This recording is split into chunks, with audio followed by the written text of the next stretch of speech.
Good afternoon, everybody. I think it's fair to say that Congress will not act on a big tax reform plan before the election that would shut down some of these loopholes. But what my administration has been doing is to look for steps that we can take on our own to make the tax system fair. 7 years ago, in April of 2009, our economy lost nearly. In recent months, we've seen just how big a problem corruption and tax evasion have become around the globe.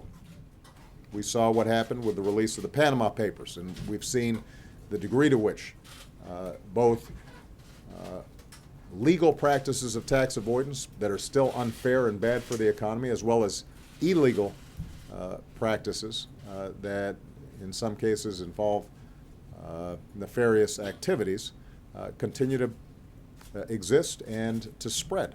Seeing the degree to which Number one, we are requiring banks and other financial institutions to know, verify, and report who the real people are behind shell corporations that set up accounts at those institutions. One of the main ways that companies avoid taxes, or wealthy individuals avoid taxes, is by setting up a bunch of shell corporations and making it harder to trace where monies are flowing and what taxes are owed. Tax treaties that have been pending for years, and these treaties actually. Second, we're plugging a gap in our tax rules that foreigners can exploit to hide their assets to evade taxes.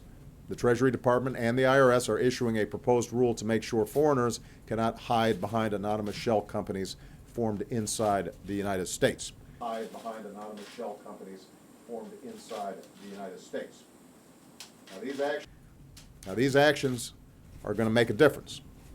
They will allow us to continue to do a better job of tracking financial flows and making sure that people are paying the taxes that they owe rather than using shell corporations and offshore accounts to avoid doing the things that ordinary Americans, hard-working Americans are doing every day, and that's making sure that they're paying their fair share. That's not something that he's in favor of. So we're going to need to cooperate. We're not going to be able to complete this job unless Congress acts as well. So I'm calling on Congress to pass new legislation that requires all companies formed inside the United States to report information about their real owners to the Treasury Department's Financial Crimes Enforcement Network. For years now that we're $1 trillion or $2 trillion. These actions will prevent tax evasion, they'll prevent money laundering, they'll prevent terrorist financing, and they'll, most importantly, uphold a fundamental principle of our economy.